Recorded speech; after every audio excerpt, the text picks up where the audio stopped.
Up once more, just another day to get started. The Plot Rising Man is chapter 1, Breakfast. I guess my mother's good cooking, it puts a smile and good humor. It gives a glimpse of what I should be shooting for when we communicate. Narrator seeing her love, her gangster and fallen ambition makes a 13-year juvenile wonder. Mom, hi baby boy Carlitos, ¿cómo va tu día? Recuérdate de tu documento, cuento que te puse. Jajaja. Chali, no. No veo que esté llegando, pues los años pasan. Ya nomás, como más está viendo ciega que la vida sigue, viendo el periódico del día, gana de querer ir a jugar con los nuevos juguetes que compré de la segunda. La segunda era la venta de segunda mano, negocio de coches. Narrador, my mood should be more of the meal she made. Before they put me to bed, brings what brought through the night. Oh well, I think that's what it should be. Oh well. Nowadays I've been taking eating as a time so I can get more emphasis on my life. It has been tough. Living in a city where there is violence, who knows whatever else out there. I have to find a way to stay close to family, familiar narrators, so I don't wind up like someone else, the news broadcast on TV or the newspaper. Who knows where else? So I pray the rosary should be a gloss that is always in mind. Being with somebody that bringing out the refrendo, you have to have caution for whatever circumstance one is facing. A narrator at this young age surrounding his priority, it can be that YouTube can catch a cold one. Being careful with life can bring you situations where you don't want to be. Better words to put it, mentally unstable. That's one thing that maybe hurts the soul the most. So that's where the position I don't want to be. I have that will good in days and some days seem whirling, thinking on another day. I got up, it was 8 a.m. in the morning and the day seemed good. I was thinking about going to the homie's house. So I put on the Levi's that I left. I looked to dry the night before. Now that the Washington machine was homage, but the dry machine wasn't, I got took by a bum 4 weeks after we had bought it. Since we were low abundant family, you have to have a good impression when you are out there in society. Did I take that in consideration? So I put on the black shaka shirt, blue Levi's, and Converse. Can't avoid the situation on that. The teacher always gave a moral tale that when you think no one is looking, being sneaky, boom, that's when there is. That was to me memory not taken considerate. While I was home, I got the goosebumps reminiscing on what the teacher had said. I received. I always ignored the situation. I went to the closet, reached for the top shelf where I had left the phone in my room, and I went to my parents' room asking, "Can you give me your good time blessing, graceful blessing?" I was appreciated by what she had told me, so I asked her to tell me one of her moral stories. Marky said, one day her sister-in-law told her that her grandmother had something in store to tell her. Brother Ignacio was drinking a lot. Marky said, I told him he better stop drinking. Why? Was his remark at the moment. She responded, the reason that you've been drinking so much, you've been manifesting yourself to the devil. One of these days you're going to get too drunk. He's going to hear you and peer at you. He shrugged off and went on his way at ignorance. To tell that once upon a time he appeared on him, that white drunk. The devil said, you looking for me? Telling him, you like tempting me? Ignacio said, who are you drunk? Straight from his manifesto, the devil said, I'm the one you've been looking for. Whipping his ass all through the colonies of Guadalajara, Jalisco. When I got up, I came to the realization that on that I had a dream. I kind of felt like Jose, the descendant of Jacob from Israel, who got sold to Potiphar the Pharaoh of Egypt. Here's this tale. I dreamt about burger, French fries, and a soda. No, just joking. It was a spectacular dream. I remember this man in my dream, selling the Taga said in my sleeping conscious as we interacted, if I wanted a new what known of life. What does this mean? I asked him. He said, all you have to do is play a different game. Would I agree? I felt like we were knights moving through Letterman like demons, angels, algo capuchones como la ouija. I was tripping out on the dream. When I awoke in my bed, I stood at motion for about 10 seconds, rubbing my head, snapping out of the dream hypnosis. I got up, thought in mind to go to the homie's house. On a trip I took, I shook the time to get the time for me. Turned the tune for the warm water homemade by my MacGyvers. Put some homie clothes on time. I got ready at about 7:30 a.m. 15911 was the address I milked out of. Took my left till I got to Standard. I got right when I seen McFadden, seeing the homie's house. They gave an okay, so I got to the homie's doors, chest postured and knocked. Charlie shouted, so he can come out. He was lagging it, so I told myself, damn, it's full lagging it. Thinking of shouting again, I thought about how early it was. I shouted again, Charlie. When I heard him coming down here, I got ready to shake his hand. What's up, Charlie? Hey, boy, gangster. He told me, I want to go to Toys R Us, buy the demon game, the Ouija board. I asked him reason. I thought to myself, we broke, young, and don't have no money. I was cracking out the hilarious, awkward moment, thinking this fool got problems. Wait, are we gonna get there? That was the first pop-up question I asked him. He did the 180-degree military about Facebook. I thought in between my thoughts, this fool an undercover militant or what? Gee, whatever. So I waited for him. Meanwhile, I was talking to his mom. His mom and I got along. I was swollen in by the way she liked me, and she accepted me as her son's friend, Charlie. About 20 minutes went by when I heard a little commotion. It was Charlie coming down. He came down fast like an ancient goddess. Charlie told me, Carlos, I'm ready. Let's go. We still got a computer bug to go. Remember, we still up on going to the homie Choco's house. While we were walking, we started to talk about how our day was going to be. The recent chance to mood and the time spared for the new things in mind that we were going to do. It really brought the occasion down. I asked Choco out of the remnant of what I was on a trip about 40 minutes ago. With something in mind at hand, I was going to ask him, Holmes, how are we going to get there? So to the game plan, he responded, you're right, Carlos. The Toys R Us is half a city down. We need to steal a car. We told each other as if we were twins, the brothers that came out prompt in this world. Double Mashaga? Yeah, that's what they are called. The homies and I, we were prompt in knowing how to steal cars. I told Charlie, fool, you can get a card, pick up some hyenas, get the chalequillo dirty for a little bit for the last game. Then we await the play of the day. Choco said, damn, fool, right, where you get all that smoke? I looked at him and grinned. We knew it would not take long for us to find a modern car. We got the car, we found it, and took it out one neighborhood. The house it was parked in the driveway. Toyota Camry 98 was the baby that I brought for tail for us that day. While Choco was driving, we spotted some hyenas, and I told Choco, let's go hit them up. We went back to the Spotify we had seen them, telling one of them, you want to ride?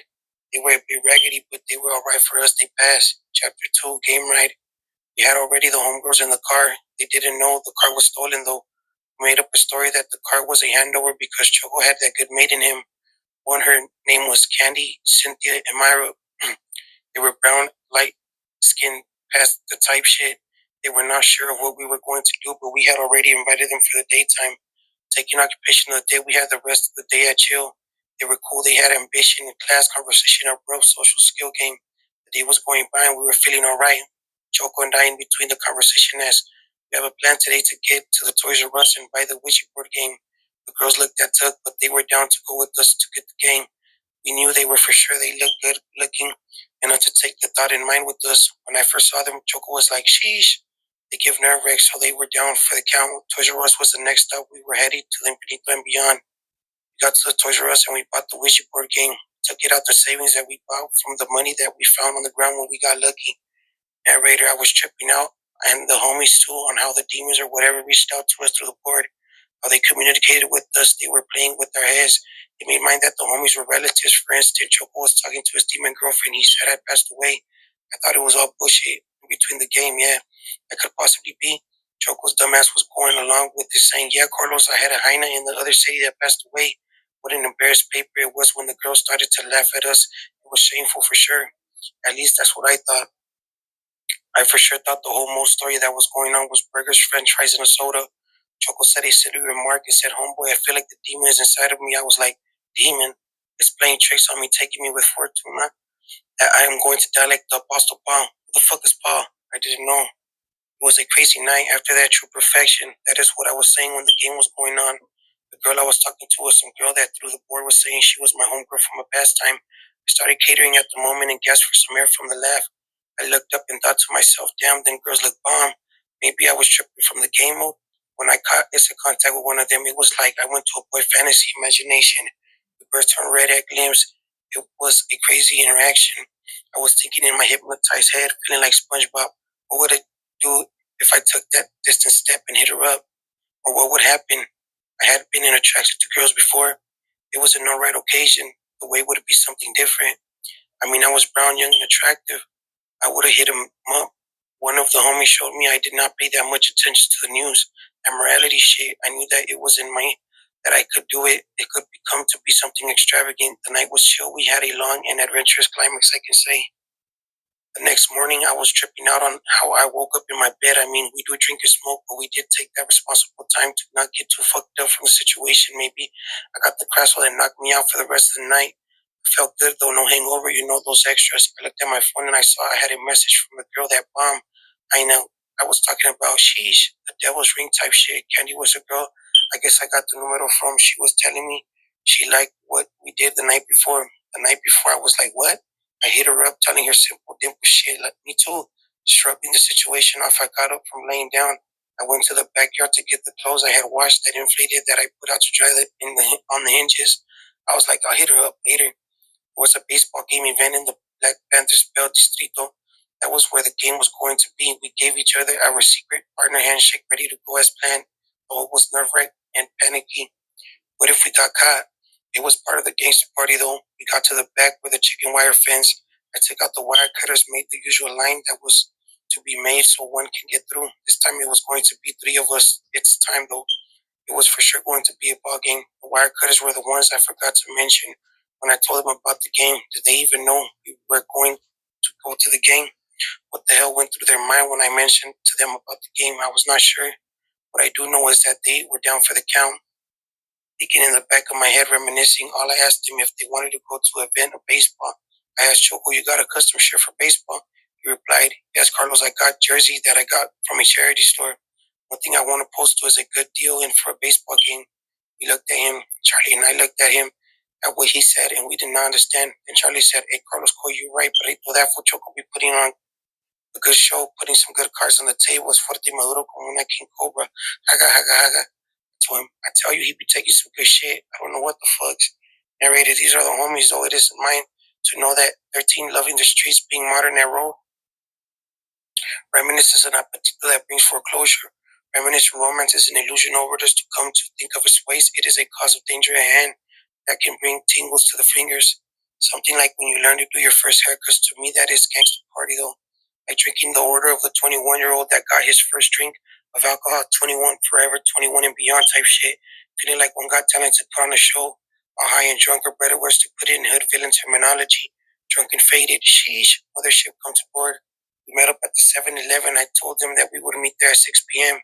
Gathered everything we had that would make our reg time more. I'd invite like the usual gangster affiliation material.